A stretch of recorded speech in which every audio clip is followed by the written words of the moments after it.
Hello friends, welcome to my channel. வாங்க வீடியோக்குள்ளே போகலாம்.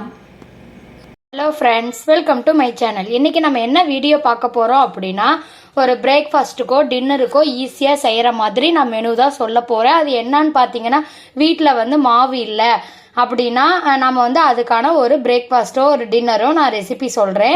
இப்போ வீட்டில் பன்னீர் இருந்துச்சு அப்படின்னா ஒரு குட்டி கொஞ்சமாக கட் பண்ணி நான் பன்னீரை இந்த மாதிரி துருவி வச்சுருக்கேன். நம்ம கோதுமை மாவு வச்சு நம்ம ஈஸியான ரெசிபி தான் நம்ம செய்ய போகிறோம். நான் ஒரு கப்பில் கோதுமை மாவு எடுத்துக்கிட்டேன். கேரட் ஒரு கேரட் திருவி போட்டிருக்கேன். வெங்காயம் இந்த மாதிரி பொடி பொடியாக அரிஞ்சு வச்சுருக்கேன். காரத்துக்கு வரமிளகாத்தூள் போட்டுக்கோங்க. நீங்கள் வேணும்னா பச்சை மிளகா போட்டுக்கோங்க. நான் பச்சை மிளகா போடலை. கருவேப்பிலை, கொத்தமல்லி தழை இதுலேயே நான் கட் பண்ணி போட்டுட்டேன். இது உப்பு தேவையான அளவு போட்டுட்டேன். இப்போ என்ன பண்ணுறீங்க அப்படின்னா, இந்த பன்னீர் திருவி வச்சுருக்கோம் இல்லையா, அந்த பன்னீரை இதில் போட்டுக்கோங்க.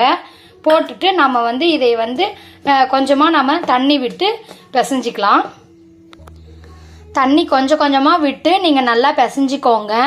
டென்ஷனே வேண்டாம். நமக்கு மாவு இல்லை அப்படின்னா நாம் இந்த மாதிரி பிரேக்ஃபாஸ்ட்டு செஞ்சுக்கலாம். நான் இதை ஃபுல்லாக நான் பிசைஞ்சிட்டு உங்களுக்கு நான் காட்டுறேன். இங்கே பாருங்கள், ஃபுல்லாக நான் இதை நான் ரெடி பண்ணி வச்சுட்டேன். இப்போ நம்ம என்ன பண்ணுறோம் அப்படின்னா, இதை நம்ம சின்ன சின்ன உருண்டையாக தான் எடுத்துக்கணும். எடுத்துட்டு நம்ம தோசைக்கல்லை நல்லா சூடானதுக்கப்புறம் நம்ம இதை சின்ன சின்ன உருண்டையாக எடுத்து அதை அதில் வச்சு நம்ம தட்டணும்.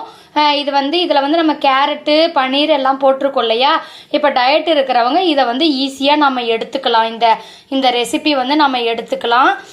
இந்த மாதிரி குட்டீஸ்க்கும் இந்த மாதிரி செஞ்சு கொடுங்க. மாவு இல்லை அப்படின்னா நம்ம இந்த மாதிரி ரெடி பண்ணிக்கலாம். பன்னீரெல்லாம் இதில் போட்டிருக்கோம்ல, அப்போ குட்டீஸ் ரொம்ப விரும்பி சாப்பிடுவாங்க. இதை நான் செஞ்சுட்டு நான் உங்களுக்கு காட்டுறேன். இந்த மாதிரி தோசைக்கல்லில் நம்ம சின்ன சின்ன உருண்டையாக வச்சு நீங்கள் தட்டிக்கோங்க. அதுக்கு எண்ணெயோ நெய்யோ இந்த மாதிரி லைட்டாக விட்டுக்கோங்க. விட்டதுக்கப்புறம் நல்லா கொஞ்சம் நல்லா வேகட்டும். நாம் வெந்ததுக்கப்புறம் இதை நாம் திருப்பி போட்டுக்கலாம்.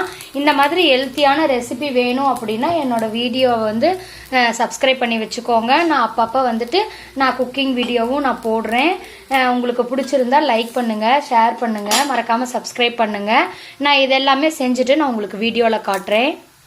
நான் குட்டி குட்டியாக நான் தட்டியிருக்கேன். இது குட்டியாக தான் தட்ட முடியும். நெய்யோ எண்ணெயோ விட்டுக்கோங்க. இங்கே பாருங்கள், இந்த மாதிரி சூப்பராக வந்துருச்சு. இதுக்கு சைடிஷ்லாம் எதுவுமே தேவையில்லை. இதுலேயே எல்லாமே இருக்குது. நான் ஹாட் பேக்கில் வச்சுருக்கேன். எல்லாமே ரெடி பண்ணிவிட்டு எல்லோரும் உட்காந்து சாப்பிட்லாம், குட்டீஸ்க்கும் கொடுத்துட்டு சாப்பிட்லான்ட்டு நான் எல்லாமே ஹாட் பேக்கில் போட்டுக்கிட்டேன். இந்த மாதிரி இங்கே பாருங்கள், ரொம்பவே சாஃப்டாக இருக்குது. ஃபஸ்ட்டு செய்யும்போது கொஞ்சம் கஷ்டமாக இருந்தது எனக்கு. அதுக்கப்புறம் கொஞ்சம் நான் தண்ணி தொட்டுட்டு தான் நான் இதை நான் தட்டியிருக்கேன். நல்லாவே இருக்குது. இந்த மாதிரி நீங்களும் வீட்டில் ட்ரை பண்ணி பாருங்கள். எப்படி தட்டுறதுன்னு யோசிக்காதீங்க. நம்ம தண்ணி தொட்டு தட்டிக்கோங்க. கையில் இப்படி வச்சு தட்டிக்கோங்க. இந்த மாதிரியே நம்ம எல்லாமே செஞ்சுக்கலாம். இந்த மாதிரி எல்லாமே நான் ரெடி பண்ணிட்டேன். இது இந்த மாதிரி நீங்களும் வீட்டில் ட்ரை பண்ணி பாருங்கள். மாவு இல்லை அப்படின்னா நம்ம கோதுமை மாவும் பன்னீர் கேரட்டு வெங்காயம் இதெல்லாம் வச்சு இந்த மாதிரி டிஷ் ரெடி பண்ணி பாருங்கள். வீடியோ பிடிச்சிருந்தா லைக் பண்ணுங்கள். Thank you friends. தேங்க்ஸ் ஃபார் வாட்சிங். வீடியோ பிடிச்சிருந்தா லைக் பண்ணுங்கள், கமெண்ட் பண்ணுங்கள், ஷேர் பண்ணுங்கள், மறக்காமல் சப்ஸ்கிரைப் பண்ணுங்கள். Thank you friends.